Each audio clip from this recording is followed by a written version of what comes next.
Okay, hello friends. Last time we have discussed making of constitution. Further, we will continue that the making of constitution. Last time मैंने आपको कुछ features बता दिए थे, कुछ committees हम कमिटीज से रिवाइज करते हैं, ठीक है। तो 8 मेजर कमिटीज थी, 15 आपकी स्मॉल कमिटीज थी। तो कुछ कमिटीज जो हमने डिस्कस कर चुके थे। Next further I will not right again on the black board, ठीक है। फिर से वापस ब्लैक बोर्ड पे नहीं लिख रही। तो कुछ कमिटीज जो 8 कमिटीज आपकी इंपॉर्टेंट थी वो हम डिस्कस कर लेते हैं। Union power committee, union constitution committee, state constitution committee, all are chaired by the Jawaharlal Nehru, ठीक है। जो इसके चेयरपर्सन थे वो जवाहरलाल नेहरू थे, ठीक। Provincial constitution Sardar Vallabh Bhai Patel, drafting committee B R Ambedkar, advisory committee on fundamental rights minority and tribal and excluded area Sardar Vallabh Bhai Patel, ठीक है। तो ये जो कमिटी थी, एडवाइजरी कमिटी, ये बहुत वास्ट थी, बहुत बड़ी थी, इसलिए इसको सब कमिटीज में डिवाइड कर दिया गया, ठीक है। तो सब कमिटीज में डिवाइड किया गया, तो इनके अलग अलग चेयरमैन भी थे। तो let us see this, who was the chairperson. Fundamental rights और सब कमिटी के जो चेयरमैन थे वो जेबी कृपलानी थे। माइनॉरिटी सब कमिटी के एच.सी. मुखर्जी, और north east frontier tribal area के जो चेयरमैन थे वो थे Gopinath Bardoli. Excluded and partially excluded area के थे एवी धाकर, ठीक है। इतना हम डिस्कस कर चुके थे लास्ट टाइम में। रूल्स कमिटी और स्टीयरिंग कमिटी के थे राजेंद्र प्रसाद। ड्राफ्टिंग कमिटी जो आपकी ड्राफ्ट हुई थी वो 29 अगस्त 1947 को हुई थी, ठीक है। और इसके जो चेयरपर्सन थे, इनको फादर ऑफ कॉन्स्टिट्यूशन भी कहा जाता है। ये जो इनके चेयरपर्सन थे ड्राफ्टिंग कमिटी के थे वो थे भीमराव अंबेडकर। अब ड्राफ्टिंग कमिटी में भी बहुत जो मेंबर्स थे, ठीक है, जो मेंबर्स थे वो थे ड्राफ्टिंग कमिटी के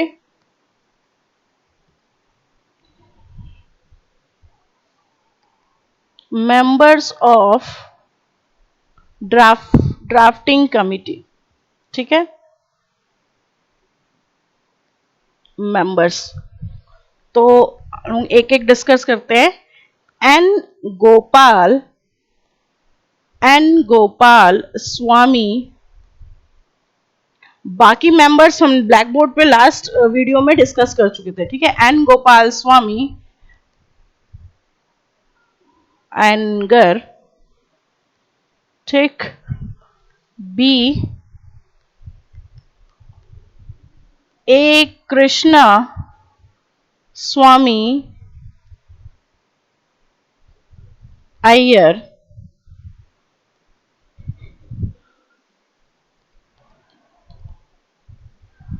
के एम मुंशी, सैयद मोहम्मद सादुल्ला, फिर आपके थे एन माधवा राय, एन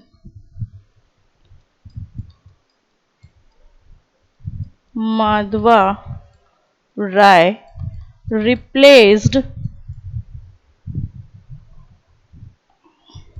बाद में रिप्लेस्ड बाय बीएल मित्रा, ठीक। और जो लास्ट थे वो आपके थे TT Krishna mortuary. He was also replaced by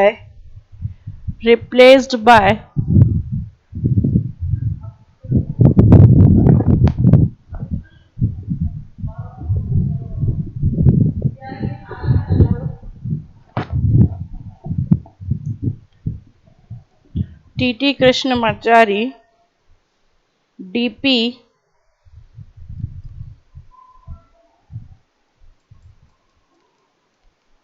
DP Khaitan, ठीक। ये भी रिप्लेस किए गए थे, डीपी खैतान। तो ये जो थे ड्राफ्टिंग कमेटी के मेंबर्स थे, और इसके जो चेयरपर्सन थे वो कौन थे? बी आर अम्बेडकर, ठीक, B.R. अंबेडकर जो थे वो आपके चेयरपर्सन थे। ठीक, नेक्स्ट ये आपके हो गए। तो फर्स्ट ये आपके जो ड्राफ्टिंग कमिटी के मेंबर्स थे। नेक्स्ट है आपका फर्स्ट फाइनल ड्राफ्ट जो कॉन्स्टिट्यूशन का हुआ था,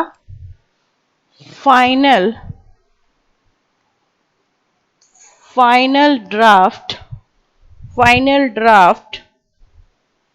ऑफ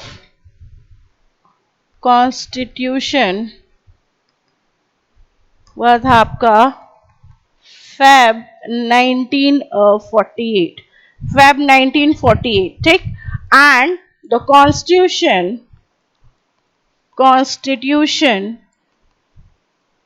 कंप्लीटेड, आपका कॉन्स्टिट्यूशन एडॉप्ट या कंप्लीट कब किया गया था? दैट इज 26 नवंबर 1948,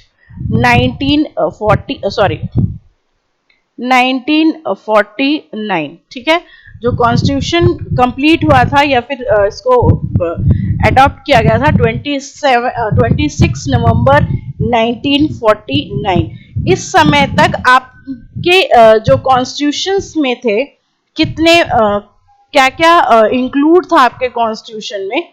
ठीक है, लेट अस सी कि क्या क्या इंक्लूड था। तो 26 नवंबर में जो आपका इंक्लूड था प्रियम्बल हम लोग आगे की वीडियोस में डिस्कस करेंगे। ठीक है, प्रियम्बल, आर्टिकल्स, ठीक, 395 आर्टिकल्स, 8 शेड्यूल, ठीक है, ये था जो शेड्यूल, आर्टिकल्स, ये सारी चीजें हम डिस्कस करेंगे आप नेक्स्ट वीडियो में। जैसे जैसे आपका सिलेबस आगे बढ़ेगा वैसे वैसे ये डिस्कस होता है। तो 26 नवंबर 1949 को आपका कॉन्स्टिट्यूशन बनके तैयार हो गया। तो ये 26 जनवरी 1950 क्या है? ठीक है, तो क्यों 26 जनवरी को हम कहते हैं इन्फोर्स किया गया या लागू किया गया, ठीक है, या इम्प्लीमेंट किया गया? So there is a historical background behind that. उसके पीछे एक हिस्टोरिकल बैकग्राउंड है। क्या बैकग्राउंड है? ठीक है, तो कुछ आर्टिकल्स थे, कुछ आपके आर्टिकल्स थे वो इंट्रोड्यूस कर दिए गए थे 26 नवंबर 1949 को, मगर कुछ आर्टिकल्स आपके इंट्रोड्यूस किए गए थे या कह सकते हैं इनफोर्स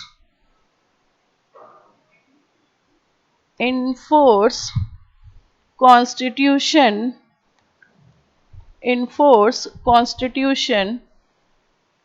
26 Jan 1950, 26 Jan 1950। ठीक है,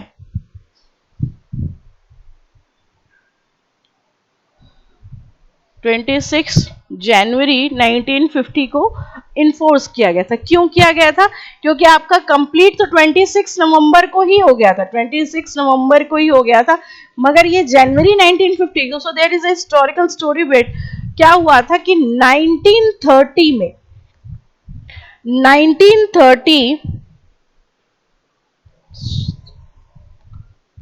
30 दिसंबर 1929 में कांग्रेस ने एक सेशन किया था। सेशन लाहौर, कहां किया था? लाहौर में। ठीक है, लाहौर में किया गया था और उन्होंने कहा था, लाहौर में किया गया था और उन्होंने जो इसके चेयरपर्सन थे इसका उसके वो थे जवाहरलाल नेहरू।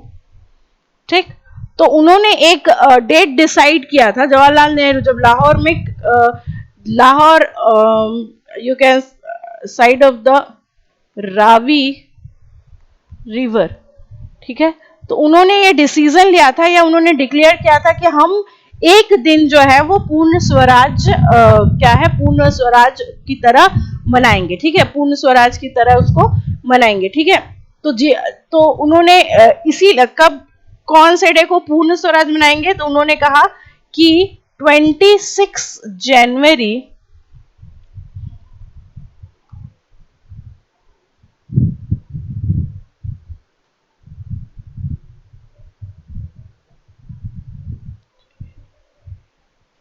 ठीक। 26 जनवरी 1930 को वो कैसे मनाएंगे? इस डे को वो पूर्ण स्वराज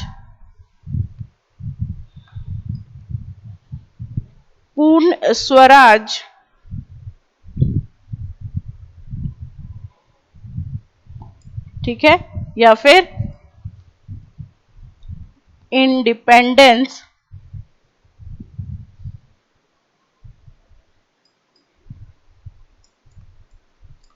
कंप्लीट इंडिपेंडेंट डे की तरह मनाएंगे। ये लाहौर का, ये कब नेहरू जी ने कब ये डिक्लेयर किया था? ये डिक्लेयर किया था आपका 31 दिसंबर 1929।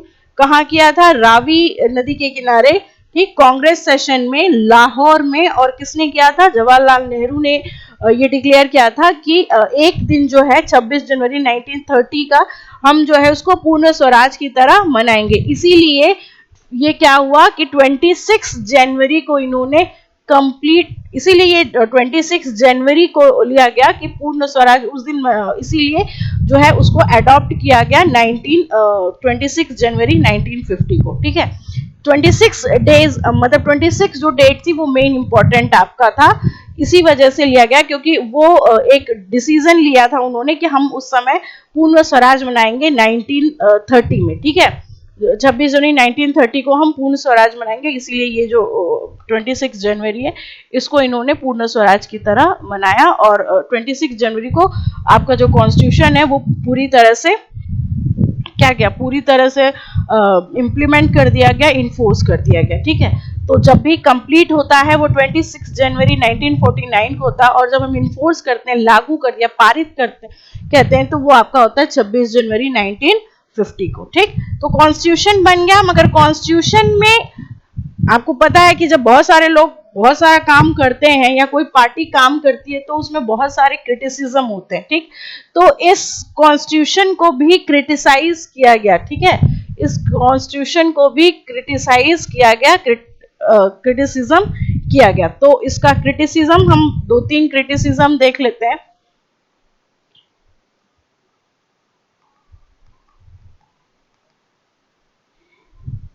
Criticism of constituent assembly. Constituent assembly का जो है वो क्रिटिसिज्म हुआ था। ठीक है, तो पहला था, इन्होंने पहला कहा, नॉट अ रिप्रेजेंटेटिव बॉडी। ठीक है, इन्होंने कहा कि ये रिप्रेजेंटेटिव बॉडी नहीं है, मतलब इलेक्शन के थ्रू तो ये आती नहीं है, इलेक्शन के थ्रू नहीं आती। कैसे होता है? इनडायरेक्टली इलेक्शन हुआ है, इसके जितने मेंबर्स हैं, इन्होंने कहा इसके जितने भी मेंबर्स हैं वो इनडायरेक्टली आते हैं। ठीक है, इनडायरेक्टली इलेक्शन होता है। ठीक, इनडायरेक्टली इलेक्शन होता है।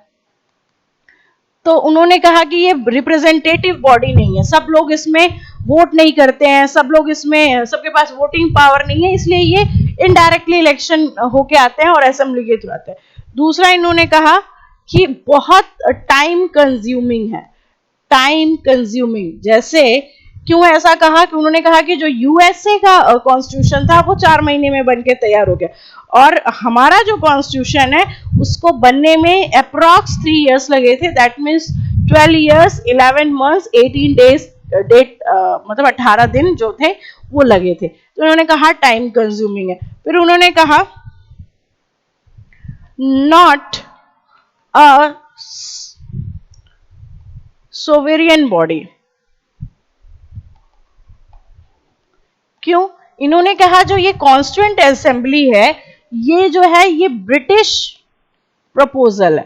ठीक है, ब्रिटिश, इन्होंने कहा ये ब्रिटिश प्रपोजल है, तो ये मतलब इंडिया का कोई अपना इंडिपेंडेंट डिसीजन नहीं था। उसके बाद इन्होंने कहा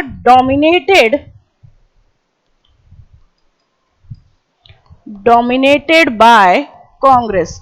बहुत सारी ऐसी पार्टी थी जो उन्होंने कहा कि ये जो कॉन्स्टिट्यूएंट असेंबली है, क्योंकि मेजॉरिटी कांग्रेस को मिली थी, मेजॉरिटी जो थी वो कांग्रेस की थी, ये पावर में थे, इसीलिए जो कॉन्स्टिट्यूएंट असेंबली है ये डोमिनेट हुई है कांग्रेस से। पर कुछ लोगों ने ये भी कहा कि ये जो कॉन्स्टिट्यूएंट है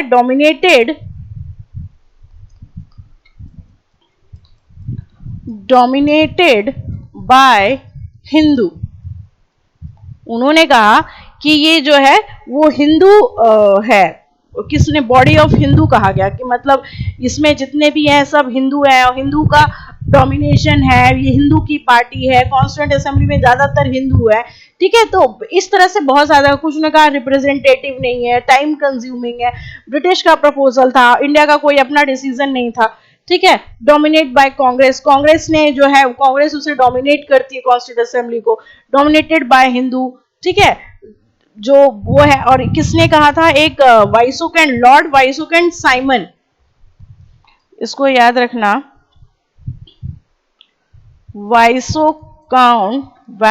वाइसकंट साइमन, इन्होंने कहा, क्या कहा, बॉडी ऑफ हिंदू, जो बॉडी ऑफ हिंदू, इन्होंने कहा कि जो ये कॉन्स्टिट्यूएंट असेंबली है इसमें मोस्टली जो है वो क्या नाम है, हिंदू बॉडी है और ज्यादातर इसमें हिंदू ही है। ठीक है, तो इस तरह से आपका कॉन्स्टिट्यूशन बन के तैयार हुआ, आपका क्रिटिसाइज भी हुआ। ठीक है, बहुत सारी चीजें हुई। तो अब हम, ये आपका मेकिंग ऑफ कॉन्स्टिट्यूशन जो था, 2 पार्ट पहले बना था और फिर थोड़ा सा पार्ट हमने इसमें डिस्कस किया। Now next we will see the features of constitution. अब हम फीचर्स देखेंगे कि कॉन्स्टिट्यूशंस के फीचर्स क्या हैं। ठीक, तो ये नेक्स्ट आपका चैप्टर है, यूनिट, सेम यूनिट चल रही है अभी। ठीक है, तो next further we will discuss about the constitution, और ये भी आपका एक पार्ट में या एक वीडियो में खत्म होने वाला नहीं है, तो ये कंटिन्यू होगा। तो हम इसको नेक्स्ट टाइम में भी कंटिन्यू करेंगे, जितना हो जाएगा इस वीडियो में कंप्लीट करेंगे। तो हम नेक्स्ट देखेंगे आपके फीचर्स ऑफ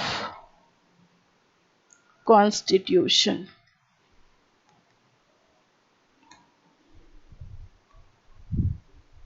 ठीक, तो एक एक फीचर्स लेंगे। तो जो पहला आपका जो फीचर है, कि मैंने आपको पहले भी बताया था कि जो आपका कॉन्स्टिट्यूशन है वो वर्ल्ड का लेंथीएस्ट कॉन्स्टिट्यूशन है। ठीक है, लेंथीएस्ट,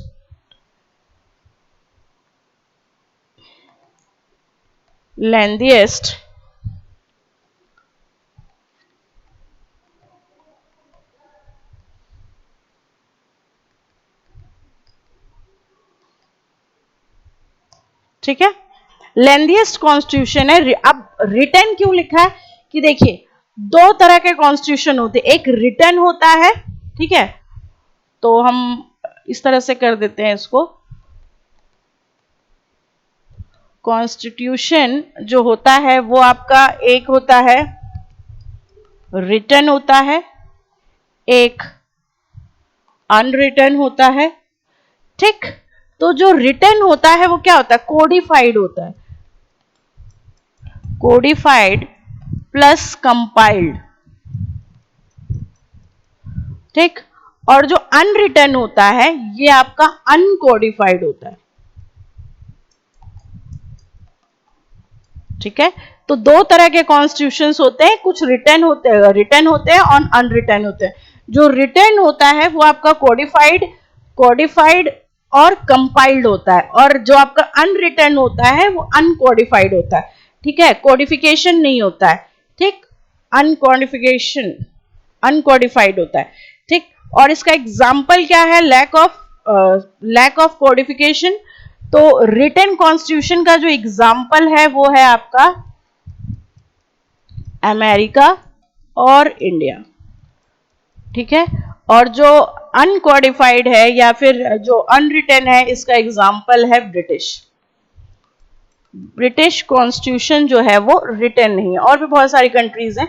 ठीक है, मगर फिलहाल आप ये 2 एग्जाम्पल याद रखिए कि जो कॉन्स्टिट्यूशन, हमारा जो कॉन्स्टिट्यूशन है वो लेंथीएस्ट रिटन कॉन्स्टिट्यूशन है। ठीक है, नेक्स्ट आ जाओ, जो ओरिजिनली जब हमारा कॉन्स्टिट्यूशन बना था तभी हमने देखा था कि 395 उसमें आर्टिकल्स थे, 22 पार्ट्स थे, 8 शेड्यूल था, प्रियम्बल था। ठीक है, ओरिजिनली। और प्रेजेंटली भी जो है उसमें कुछ चेंजेस हुए हैं। तो एक हो गया आपका लेंथीएस्ट, जिसमें लेंथीएस्ट आपका रिटन कॉन्स्टिट्यूशन है। नेक्स्ट जो, इसको हम कंटिन्यू करते हैं। तो अब देखो है बहुत सारे इसमें। ओरिजिनली क्या था, प्रियम्बल था। प्रियम्बल मैंने कहा कि हम जब प्रियम्बल पढ़ेंगे तो उसको डिस्कस करेंगे। 395 इसमें आर्टिकल्स थे। ठीक है, 22 पार्ट्स, 22 पार्ट्स। ठीक है, एक वीडियो हम आर्टिकल शेड्यूल्स का और आर्टिकल्स का बनाएंगे तो वो आपको क्लियर हो जाएगा। और 8 जो है आपका शेड्यूल्स था। शेड्यूल्स के लिए हम अलग जो है वो वीडियो देखेंगे, नेक्स्ट आपके सिलेबस में भी आएगा। अब प्रेजेंटली क्या है, प्रेजेंटली प्रियम्बल सेम ऐसे ही है जैसे पहले था। ठीक है, 395 आर्टिकल्स हैं और 22 पार्ट्स हैं। ठीक है, 22 पार्ट्स हैं। इसमें कुछ डिलीट हुए हैं, कुछ ऐड हुए हैं, वो जब हम आर्टिकल्स पढ़ेंगे तो देखेंगे। फिर शेड्यूल आज की डेट में जो है वो आपके बढ़ के हो गए हैं 12 शेड्यूल्स हो गए। ठीक है, आर्टिकल्स क्या होते हैं कि 396 नहीं है आर्टिकल, इसमें आर्टिकल में ए बी सी डी करके होता है, तो उन सबको लेके काउंट जब हम करते हैं, ठीक, तो 395 वर्ड। मगर जब हम 395 ए, 395 बी, 396 कुछ ऐसे जब आर्टिकल्स पढ़ेंगे तो आपको क्लियर होगा। तो अप्रॉक्स जो है अब जो आर्टिकल्स हैं वो आपके 465, अप्रॉक्स 465 आर्टिकल्स हो गए। ठीक है, मगर एक्चुअली में 395 396 नहीं है, मगर इसके अंदर जब हम काउंट करते हैं तो वो टोटल 465 आर्टिकल्स आपके हो जाते हैं। ठीक है, तो ये हो गया आपका ये हो गया। नेक्स्ट, अब ये रीजन कि हमारा जो कॉन्स्टिट्यूशन है वो इतना बड़ा और इतना मतलब क्यों इतना लेंदी है, इसलिए लेंदी है कि रीजन क्या है बिहाइंड दिस रीजन लेंदीएस्ट, इतना लेंदी क्यों है, तो इसके पीछे रीजन है वास्ट कंट्री, हमारी जो कंट्री है। ठीक है, वो बहुत बड़ी, इसमें बहुत सारे रिलीजन्स हैं, ठीक, बहुत सारे क्या नाम है, हिंदू है, मुस्लिम है, ब्रिटिश क्रिश्चियंस हैं, बहुत सारे। तो सभी का मतलब आप सभी के फेवर देखोगे, सभी के राइट्स देखोगे, तो ये जो कंट्री है वो बहुत वास्ट है। दूसरा, मैंने आपको पहले ही बताया था कि इंडियन कॉन्स्टिट्यूशन का जो सबसे इंपॉर्टेंट सोर्स है वो था गवर्नमेंट ऑफ इंडिया एक्ट 1935, और ये खुद ही बहुत बड़ा एक्ट था। जो ब्रिटिश गवर्नमेंट से जितने एक्ट पास किए उसमें से सबसे बड़ा एक्ट आपका ये था, तो वहां से लिया गया, इसलिए भी ये लेंदी हो गया। ठीक है, और फिर है आपका सिंगल कॉन्स्टिट्यूशन। ठीक है, सिंगल कॉन्स्टिट्यूशन है। सिंगल कॉन्स्टिट्यूशन मतलब कि ऐसा नहीं है कि स्टेट्स के लिए अलग बना है, सेंट्रल के लिए अलग बना है। तो सेंट्रल और स्टेट इसके लिए सिंगल कॉन्स्टिट्यूशन है। तो ये रीजन है कि कंट्री आपकी बहुत बड़ी है, और जो हमने सबसे ज्यादा जो सोर्सेज, सबसे ज्यादा जो मटेरियल या प्रोविजंस लिए हैं वो गवर्नमेंट ऑफ इंडिया एक्ट से लिए, जो कि अपने आप में बहुत लेंदी है। दूसरा, सिंगल कॉन्स्टिट्यूशन है, मतलब स्टेट और सेंटर के लिए एक ही कॉन्स्टिट्यूशन है, दोनों के लिए अलग अलग कॉन्स्टिट्यूशन नहीं बना है। ठीक है, तो ये रीजन है। अब आ जाओ सेकंड पे। ठीक है, सेकंड क्या है आपका, तो सेकंड है आपका, ये आपका फर्स्ट हो गया, प्रियम्बल हो गया, कितने आर्टिकल्स हो गए, क्या रीजन है वो। उसके बाद नेक्स्ट है फीचर में blend, BLEND, blend, rigid and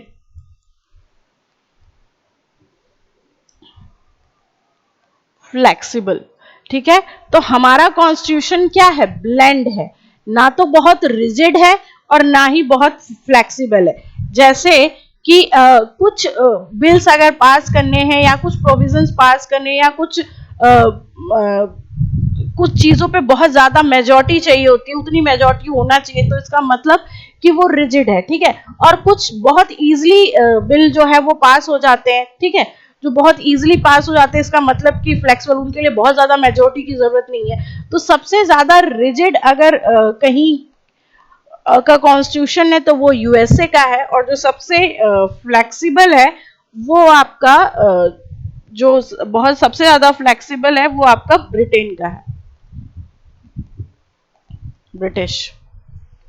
ठीक है, क्यों, ये अनरिटन भी है, मैंने पहले ही बताया था कि आपका ये जो है वो रिटन का है। तो हमारा कॉन्स्टिट्यूशन कैसा है, हमारा कॉन्स्टिट्यूशन ब्लेंड है इंडिया।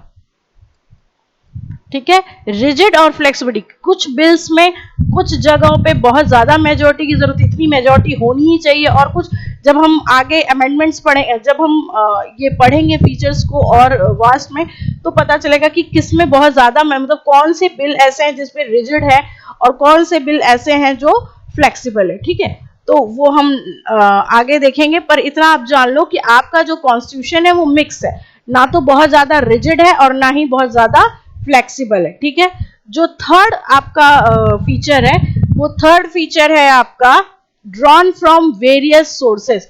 अब इसको ध्यान से इसलिए देखना कि आप इसको नोट भी करना, क्योंकि जो ये है सोर्सेज है, ये बहुत ज्यादा क्वेश्चंस में पूछते हैं। ठीक है, तो जो तीसरा पॉइंट है वो आपका है ड्रॉन फ्रॉम वेरियस सोर्सेज। क्यों, क्योंकि आपकी जो कंट्री का कॉन्स्टिट्यूशन है वो बताया गया था आपको, लास्ट वीडियो में मैंने बताया था कि 60 ऐसी कंट्रीज है जहां से कुछ ना कुछ जो है हमने लिया है। ठीक है, वहां के कुछ प्रोविजंस हमने अपने यहाँ ऐड किए। तो 60 कंट्रीज का तो आपको नहीं पढ़ना है, पर मेन इंपॉर्टेंट जो कौन सी कंट्रीज हैं वो आपको देखना है कि कौन कौन से सोर्सेज है। तो पहला जो है ये आपका थोड़ा लेंदी जाएगा। ठीक है, इसको आप नोट, क्योंकि ये पूछता है कि ये फंडामेंटल राइट्स कहाँ से लिया गया है, या फिर प्रेसिडेंट्स का अपॉइंटमेंट कहाँ से लिया गया है, ये सारी चीजें पूछता है। ठीक है, तो एक एक करके हम देखते हैं। तो सबसे पहला जो आपका सोर्स है वो है गवर्नमेंट ऑफ इंडिया एक्ट 1935। अभी मैंने थोड़ी देर पहले आपको बताया था कि जो 1935 से हमने सबसे ज्यादा प्रोविजंस और सबसे ज्यादा सोर्सेज लिए हैं। ठीक है, तो अब यहां से हमने क्या क्या लिया है, यहां से हमने लिया है ऑफिस ऑफ गवर्नर, जो ये प्रोविजन है office of governor.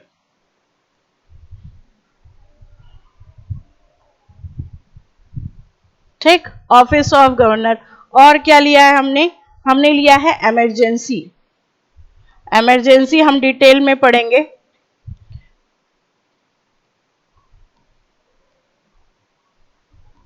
Emergency provision. ठीक है, तो क्या क्या लिया, office of governor, emergency provision, public service commission, जिसकी तैयारी के लिए आप ये सब पढ़ रहे हो। ठीक है, तो ये तीन चीजें जो है हमने गवर्नमेंट, और भी बहुत सारी, लेकिन तीन ये इंपॉर्टेंट है जो पूछता है मोस्टली। तो एक है आपका ऑफिस ऑफ गवर्नर का जो प्रोविजन है जो अपने कॉन्स्टिट्यूशन में है वो हमने यहाँ से लिया है। इमरजेंसी प्रोविजन लिया है कि अब इमरजेंसी दो तीन तरह की होती है, तो जब हम इमरजेंसी डिटेल में पढ़ेंगे तो फिर उसको पढ़ेंगे। अभी केवल आप कौन सी चीज कहां से ली गई है, आगे के वीडियोस में या आगे के सिलेबस में हम वो सारी चीजें जो है वो डिटेल में कंप्लीट करेंगे। ठीक है, पब्लिक सर्विस कमीशन हमने लिया है। उसके बाद हम यहां पे 1 डाल देते हैं। 2, ब्रिटिश कॉन्स्टिट्यूशन। ठीक है, ब्रिटिश कॉन्स्टिट्यूशन से हमने क्या लिया है, हमने लिया है पार्लियामेंट्री फॉर्म।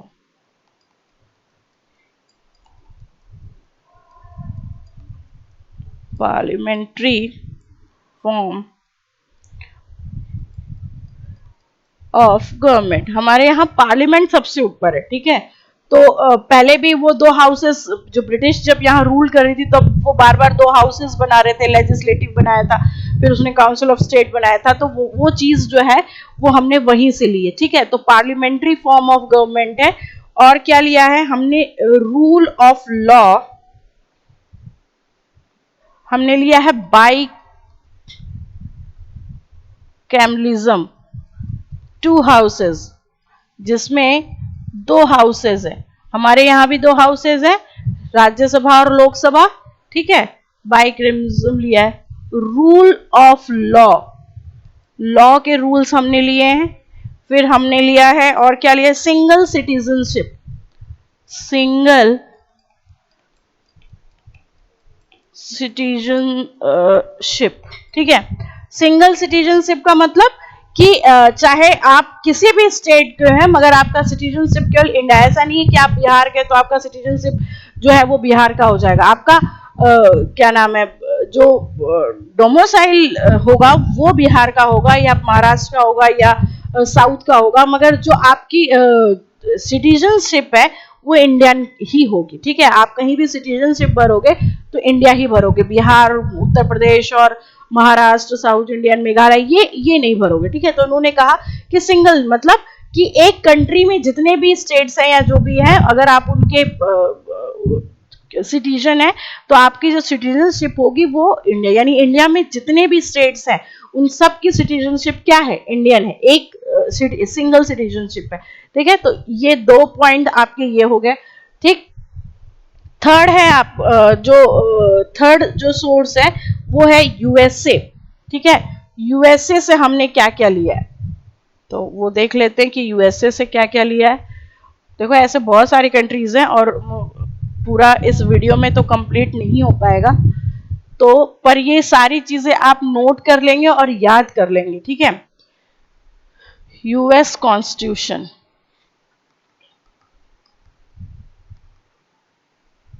यूएस कॉन्स्टिट्यूशन से हमने क्या लिया है, सबसे इंपॉर्टेंट, यूएस कॉन्स्टिट्यूशन से हमने लिया है फंडामेंटल राइट्स हम पढ़ेंगे, फिर मैंने कहा कि हम आगे इन सारी चीजें डिटेल में पढ़ेंगे, ठीक है। फंडामेंटल राइट्स हो गए, और क्या लिया है, judicial review,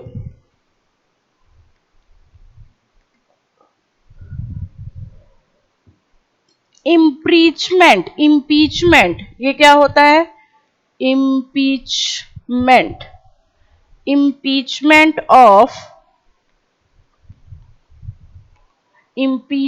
of president. Impeachment of president मतलब कि प्रेसिडेंट को कैसे हटाना है, कैसे वो करना है, वो आपका इम्पीचमेंट होता है। तो वो हमने कहां से लिया, यूएस कॉन्स्टिट्यूशन से लिया, ठीक है। Impeachment of president. नेक्स्ट है आपका पोस्ट ऑफ वाइस प्रेसिडेंट, ठीक है। पोस्ट ऑफ वाइस प्रेसिडेंट भी हमने वहां से लिया है। फिर रिमूवल